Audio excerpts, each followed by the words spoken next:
고난주간 특별 새벽기도에 주님의 전에 나오신 여러분들과 또 영상을 통해서 또 기도하시는 여러분들 위해 하나님의 크신 은혜와 복이 임하시기를 주님의 이름으로 축원합니다. 오늘 여러분과 함께 나눌 말씀은 희롱하는 자로 서지 맙시다. 희롱하는 자로 서지 맙시다 라는 제목입니다. 오늘 본문은 하나님의 아들 예수 그리스도를 눈앞에서 만난 한 인간의 모습을 보여주고 있습니다. 그는 그 예수님이 어떤 분이신지 어느 정도 알고 있었습니다. 어쩌면 전도 초청을 받으며 제법 복음을 들었는지도 모르겠습니다. 그러나 그의 눈앞에 서 있는 예수님은 너무나도 초라했습니다.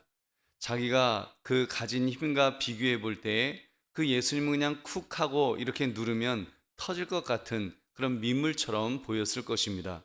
그래서 그를 희롱했습니다. 희롱이란 실없이 놀린다는 뜻입니다. 자기 손아귀에 놓고 제멋대로 가지고 놀았다는 의미입니다. 여러분, 이 얼마나 불경스러운 그런 모습인지요. 피조물인 인간이 어찌 하나님의 아들을 앞에 두고 이렇게까지 오만불손할 수가 있는 것일까요? 여러분, 오늘 말씀 희롱하는 자로 서지 맙시다 라는 이 제목을 가지고 주님 앞에서 믿음의 사람인 우리가 어떤 자세로 설 것인가를 살피시는 이 새벽 되시기를 주님의 이름으로 축원합니다. 어제 빌라도 총독이 예수님이 죄가 없으시다는 것을 알고 무죄를 선고하고 싶어 했다는 말씀을 함께 나누었습니다. 문제는 유대 교권자들과 백성들이 예수님을 무고하게라도 벌을 주라고 압박했다 그랬습니다. 자칫 자기가 예수님을 그냥 풀어주었다가 밀란이라도 날 지경이었으니까요. 그때 한 꾀를 생각해내었다고 했습니다. 예수님이 갈릴리에서 주로 활동하던 사람이라 그럼 갈릴리 지역을 다스리는 헤롯 왕에게 보내면 되겠다는 생각을 했습니다. 그렇게 빌라도는 직무유기의 자리에 섰다는 말씀을 어제 함께 나누었습니다.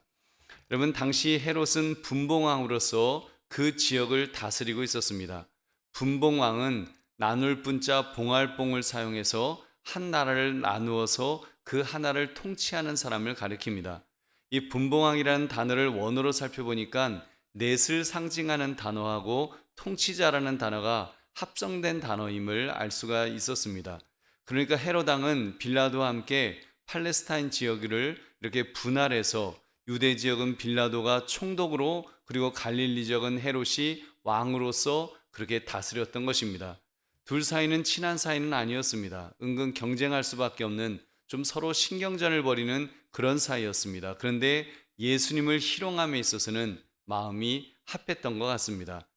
헤롯 왕이 이제 그렇게 예수님을 맞이했습니다. 그러니까 무척 기뻐했다 그랬어요. 누가복음 23장 8절, 헤롯이 예수를 보고 매우 기뻐하니 이는 그의 소문을 들었으므로 보고자 한 지 오래였고 또한 무엇이나 이적 행하심을 볼까 바랐던 영고로라. 이미 예수님에 대한 소문을 많이 들었습니다.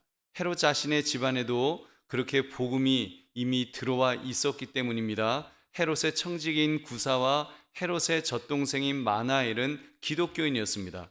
헤롯의 그 청직인 구사의 아내는 예수님의 무덤으로 달려갔던 그 여인들, 예수님이 십자가 돌아가시고 그 무덤으로 달려갔던 여인들 중에 한 명인 요한나였습니다. 그러니 헤롯 왕이 빌라도 총독보다는 신앙적으로 이렇게 신앙적인 접촉의 기회가 훨씬 더 많았던 사람임에 틀림없습니다. 그래서 예수님에 대한 관심도 그 누구보다도 이렇게 많았던 것입니다. 그의 소문을 들었으므로 보고자 한 지 오래였다. 그러나 그의 호기심은 진리에 대한 호기심은 아니었습니다. 흥미에 대한 호기심, 이적 행하심을 좀 보고 싶다. 그의 흥미를 해소해 주는 정도의 어떤 좀 오락용 관심 정도를 이렇게 보였던 것입니다. 그래서 이제 예수님은 헤롯 왕의 그 많은 질문에 아무런 대꾸도 하지 않으셨습니다. 중심을 보시는 예수님께서는 그 헤롯 왕의 강박한 마음을 아셨을 것입니다. 진리에 대해 전혀 반응이 없는 강박한 그의 심적 상태를 아시고 그에게 시간을 들여 이렇게 대꾸하려고 하지 않으셨다는 것입니다. 헤롯이 어떻게 행동했다고 했습니까? 헤롯은 군인들과 함께 예수님을 업신여기며 희롱했다고 했습니다. 그에게 빛난 옷을 입혀서 빌라도에게 돌려보내었던 것입니다. 그래서 성경은 하나님의 아들 예수님을 희롱하는 일에 있어서는 원수였던 두 사람이 서로 친구가 되었노라고 그렇게 기록하고 있습니다. 우리 사랑하는 성도들이여, 우리는 오늘 말씀을 통해서 한 가지 사실을 우리가 깨닫고 깨달았으면 좋겠습니다. 예수님을 바라본다고, 여러분, 우리가 예수님을 바라본다고 그것이 다 믿음의 행위는 아니라는 사실입니다. 자칫 우리도 예수님 앞에 희롱하는 자로 서 있을 수 있다는 사실을 우리는 깨달아야 합니다. 여러분, 헤롯 왕이 예수님을 보고 매우 기뻐했다는 말씀 드렸죠. 왜요? 그의 소문을 들었으니까요. 보고자 한 지 오래되었으니까, 특히 무엇이나 이적 행하심을 볼까 간절히 바랬다고 했습니다. 여러분, 그의 그러한 태도를 신앙적이라고 할 수가 있을까요? 여러분, 그래도 예수님에게 흥미를 느끼고 있었는데 무관심한 것보다는 낫지 않는가 주장할 수 있을까요? 여러분, 아닙니다. 오히려 예수님은 그 헤롯의 마음이 얼마나 강팍했으며 여러 말로 물었으나 아무런 대꾸도 하지 않으셨다고 했습니다. 저 사람의 마음은, 적어도 예수님이 바라보실 때 헤롯의 마음은 이거는 더 이상 그 소망이 없어 보였다는 말입니다. 여러분, 헤롯의 마음 상태가 다음 구절에서 분명히 나타난다 그랬죠. 11절에 헤롯이 그 군인들과 함께 예수를 업신여기며 희롱하고 빛난 옷을 입혀 빌라도에게 돌아보내니, 업신여기며 희롱하였다. 여러분, 아주 우습게 여기고 그렇게 희롱했다는 것입니다. 여러분, 우리가 얼마나 경계해야 될 그런 그 모습인지요. 우리 사랑하는 성도님들, 그렇다면 우리에게는 예수님을 혹시 업신여기고 희롱하려는 그런 모습은 여러분 없을까요? 물론 우리는 명색이 예수 믿는 사람들인데 우리가 예수님을 노골적으로 업신여기거나 희롱하지는 않을 것입니다. 여러분, 그렇다고 우리에게 전혀 없을까요? 여러분, 아닌 것 같아요. 제가 깊이 생각해 봤습니다. 업신여기고 희롱하는 것이 헤롯 왕처럼 노골적으로는 아니겠지만 뭔가 좀 간접적으로 또는 은근히 결과적으로 예수님을 무시하는 듯한 업신여김은 여러분, 우리에게서도 있을 수 있지 않을까요? 여러분, 두 가지를 그래서 한번 짚어보았습니다. 여러분, 첫째, 주님께서 하신 성경 말씀에 대한 여러분 나의 태도, 정말 하나님의 말씀에 대한 나의 존중이 있는가를 한번 점검합시다. 여러분, 우리가 정말 주의 말씀 앞에, 하나님의 말씀 앞에 내가 즉각적으로 순종하려는 그런 태도가 나에게 있느냐를 한번 점검해 보자는 것입니다. 여러분, 우리가 주님에 대한, 예수님에 대한 관심은 많습니다. 정말 하나님의 말씀에 대한 관심도 많아요. 근데 여러분, 만약에 그 하나님의 말씀에 대한 관심만큼 정말 내가 들은 말씀에 대해서 실행에 옮기려고 하지 않는다면, 순종하지 않는다면 그것이 무슨 소용이 있을까요? 여러분, 회사에서 부장님이 무엇인가 지시를 내렸습니다. 중요한 지시를 내렸어요. 네, 알겠습니다. 대답을 잘했어요. 근데 그러고 실행에 옮기지 않았다고 한번 해보십시오.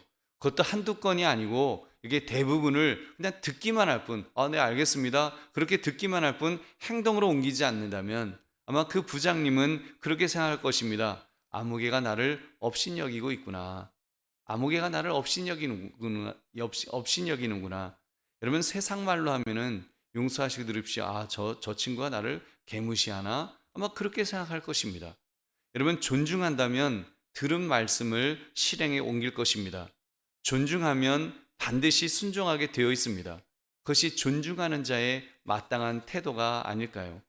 여러분, 우리 예수님은 경배의 대상이십니다.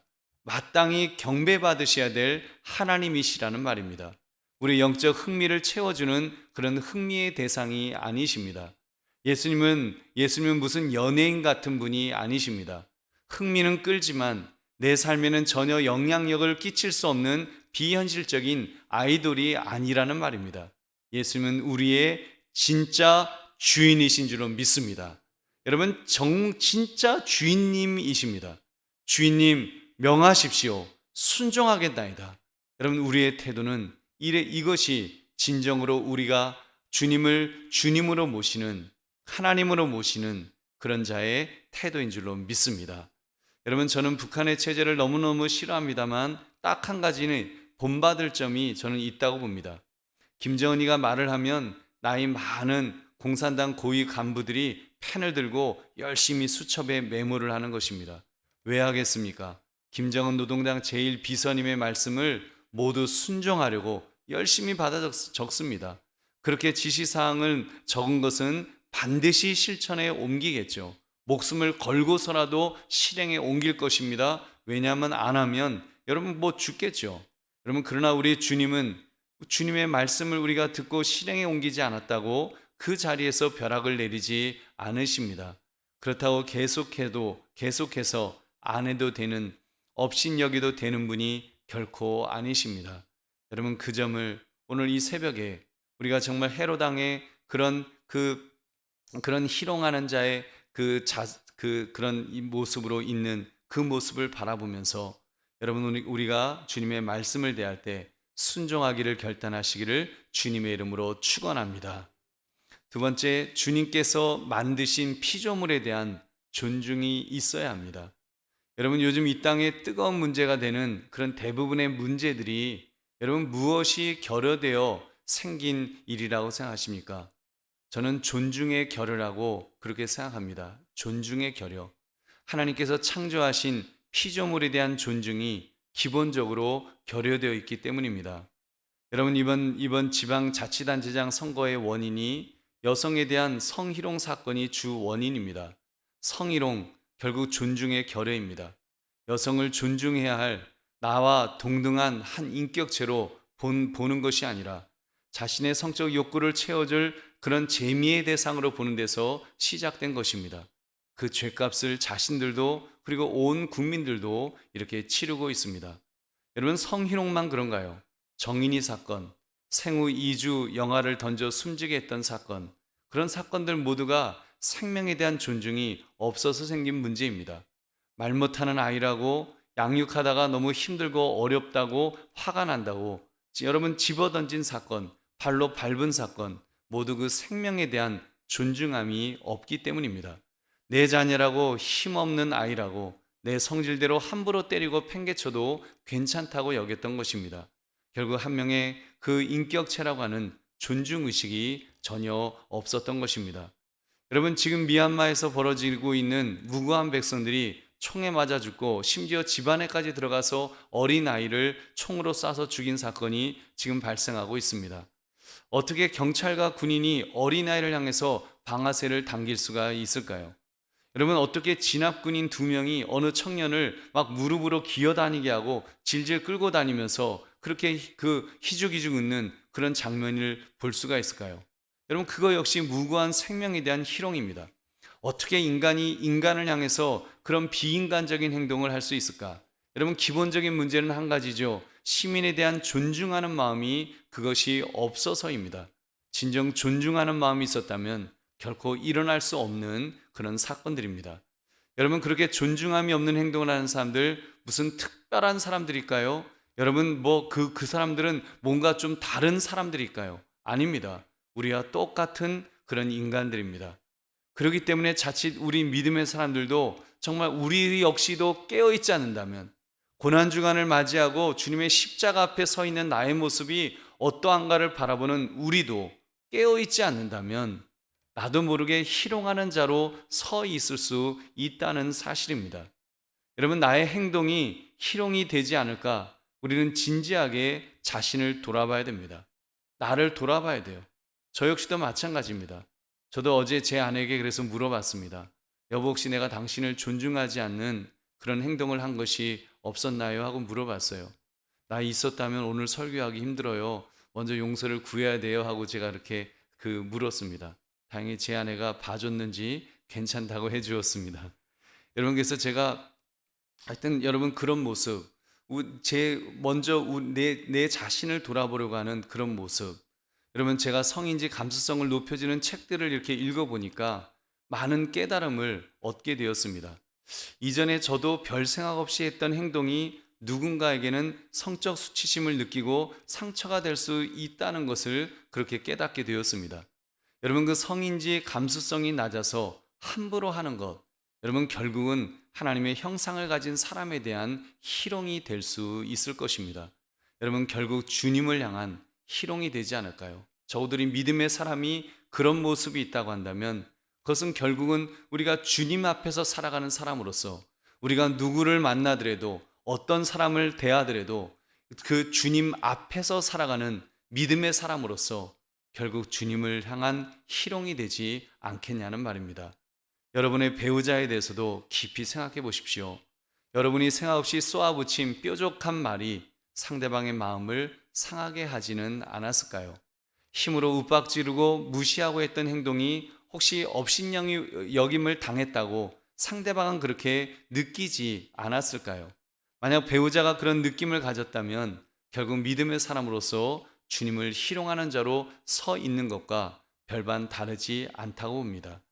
여러분, 그 아내에 대해서 베드로전서 3장 7절은 이렇게 말씀합니다. 남편들아, 이와 같이 지식을 따라 너희 아내와 동거하고 그를 더 연약한 그릇이요 또 생명의 은혜를 함께 이어받을 자로 알아 귀히 여기라. 이는 너희 기도가 막히지 아니하게 하려 함이라. 더 연약한 그릇으로 알아서, 상대방을 더 연약한 그릇으로 알아서 더 귀히 여기라. 여러분, 이것이 정말 주님 앞에서 희롱하는 자가 아니라 오히려 존중하는 자로 살아가는 그런 모습이라는 것입니다. 자녀들에 대해서는요, 어리다고 힘이 없다고 능력이 없다고 함부로 대하지는 않았는지요. 나보다 힘이 없다고, 여러분 정말 우리가 내 자녀라고 내가 함부로 대했다면, 여러분 성경은 말씀합니다. 자녀들에 대해서 에베소 6장 4절에 또 아비들아 너희 자녀를 노엽게 하지 말고 오직 주의 교훈과 훈계로 양육하라. 내 자식이라고 내가 낳았다고 마치 내 소유인 양 함부로 대했다면 그것도 희롱이 될 수 있습니다. 하나님은 노엽게 하지 말라고 엄중하게 말씀하시기 때문입니다. 여러분, 노인에 대해서도 그렇습니다. 아마도 스마트폰 가지고 계신 어르신들 치고 전자기기 모르신다고 무시당하지 않으신 분들 별로 없으실 것입니다. 아마 한 번씩 우리 어르신들 다 무시당하셨을 거예요. 어떻게 그것도 모르세요? 그랬을 거예요. 레위기 19장 32절, 너는 샘머리 앞에서 일어서고 노인의 얼굴을 공경하며 내 하나님을 경외하라. 나는 여호와이니라. 아멘.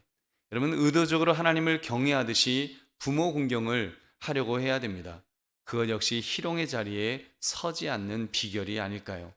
여러분, 이런 가족들 뿐이겠습니까? 우리의 이웃에게, 우리의 동료들에게, 직장 후배에게, 직장 상사에게 동일하게 적용되어야 될 말씀입니다. 여러분, 교우들에게도 마찬가지겠죠. 혹시 나의 행동이 누군가에게 희롱으로 또는 업신여김으로 느껴지지 않았을까요? 여러분, 주님 앞에서 희롱하는 자로 서 있는 모습이 될 수 있다는 말입니다.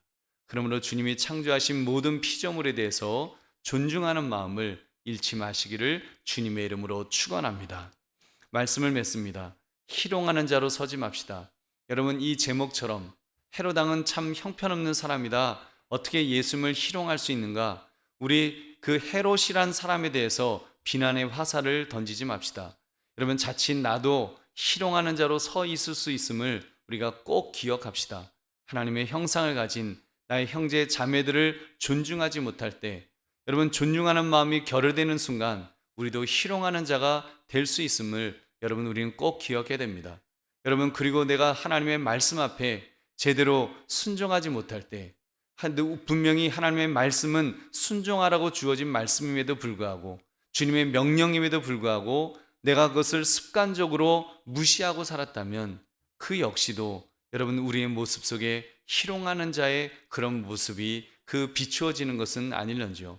여러분, 그러므로 말씀의 제목 희롱하는 자로 서지 맙시다라는 제목처럼 하나님을 대하듯 또 다른 사람을 존중하며 우리가 정말 하나님 앞에서 하나님을 하나님으로 모시며 살아갈 수 있는 저와 여러분 되시기를 주님의 이름으로 축원합니다.